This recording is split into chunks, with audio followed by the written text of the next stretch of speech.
नमस्ते किसान भाइयों, स्वागत है आप सभी का एक बार फिर सोयाबीन तेजी मंडी रिपोर्ट में।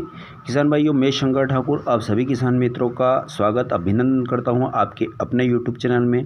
किसान भाइयों, बहुत सारे किसान भाई के सवाल थे कि आगे सोयाबीन के बाज़ार भाव क्या रहेंगे, क्या हमें सोयाबीन को अभी बेचना चाहिए या हमें रोकना चाहिए ताकि आगे चलकर अच्छे बाज़ार बने और हमें भाव अच्छे मिले, क्योंकि इस भाव में किसान भाइयों की लागत तक नहीं निकल रही हैं, तो हमें क्या करना चाहिए। तो किसान मित्रों, यह जानने के लिए वीडियो को आखिरी तक अवश्य देखिएगा कि दिसंबर जनवरी में हमें सोयाबीन के भाव क्या देखने को मिलने वाले हैं।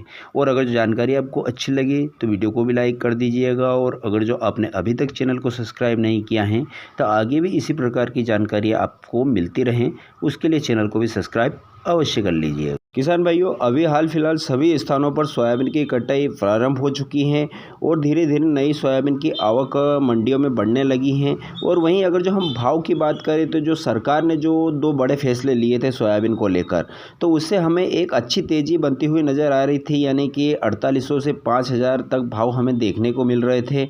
और अगर जो अभी हाल फिलहाल की अगर जो हम बात करें सोयाबीन के भाव की, तो हमें मंडियों में यूँ समझ लो कि नीचे में 3500 से लगाकर ऊँचे में हमें 4200-4400 तक के रेट हमें देखने को मिल रहे हैं। तो आखिर ये मंदी आने का कारण क्या है, और इसी को लेकर हमारे सभी किसान भाई चिंतित हैं कि अगर जो इस तरह भाव डाउन होते रहे तो जो हमारी सोयाबीन की लागत है वह भी निकल नहीं पा रही हैं।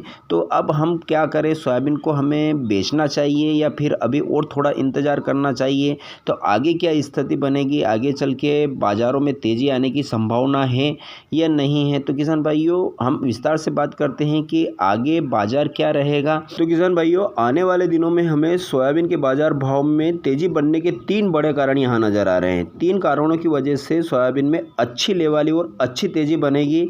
तो सबसे पहला कारण तो ये किसान भाइयों कि अगले महीने से एमएसपी रेट पर सोयाबीन की खरीदी प्रारंभ हो जाएगी, जिसका रेट रखा है सरकार ने 4894 रुपये।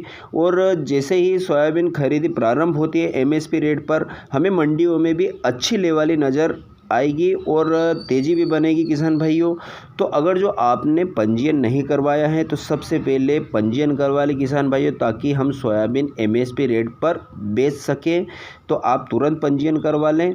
और उसके बाद किसान भाइयों, दूसरा कारण ये है कि अभी जो है मंडियों में सबसे ज़्यादा सोयाबीन गीली मात्रा में जा रही है, यानी कि सोयाबीन के अंदर बहुत ज़्यादा नमी होने के कारण जो प्लांटों की लेवाली हैं उसमें हमें सुस्ती देखने को मिल रही हैं। गीली सोयाबीन होने के कारण प्लांटों की खरीदी बहुत कम मात्रा में हो रही है, और जैसे ही सूखी सोयाबीन आने वाले दिनों में मंडियों में पहुंचती हैं तो प्लांटों की लेवाली खरीदी बढ़ेगी। और प्लांटों की खरीदी अगर जो बढ़ती हैं तो हमें भाव में अच्छी तेज़ी देखने को मिलेगी। और अभी जो है हाल फिलहाल बहुत सारे ऐसे प्लांट हैं जिन्होंने खरीदी स्टार्ट नहीं की हैं, आने वाले कुछ दिनों में अगले महीने में वह खरीदी प्रारंभ करेंगे, तो भी हमें प्लांटों में अच्छी लेवाली देखने को मिलेगी। उसकी वजह से भी बाज़ारों में तेज़ी बनेगी। दूसरा कारण ये है। और तीसरा कारण, सबसे बड़ा कारण ये है किसान भाइयों कि जो सरकार ने जो 2 बड़े फैसले लिए थे, उसमें से सबसे महत्वपूर्ण फैसला ये है कि जो विदेशों से पाम तेल का आयात होता है हमारे देश में, जिसके कारण भाव बहुत ज़्यादा डाउन हो चुके थे, तो उस तेल पर सरकार ने एक्साइज ड्यूटी बढ़ाई है, यानी कि 27% टैक्स लगाया है, जिसके कारण विदेशों से अब तेल आयात नहीं होगा हमारे देश में।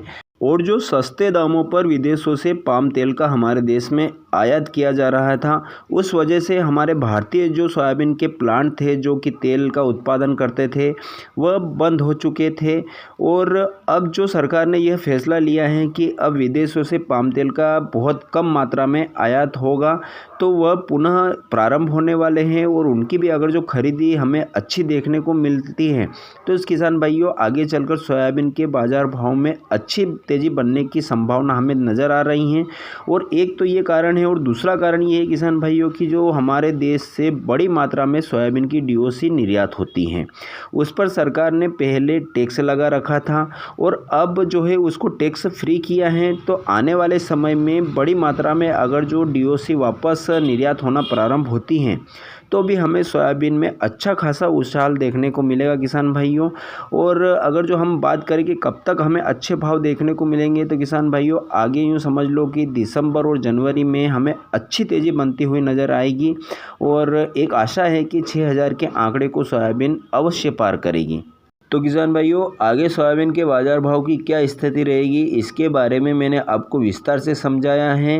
अब आप अपने हिसाब से सोच समझकर फैसला लीजिए कि हमें सोयाबीन बेचना चाहिए या अभी और थोड़ा इंतज़ार करना चाहिए।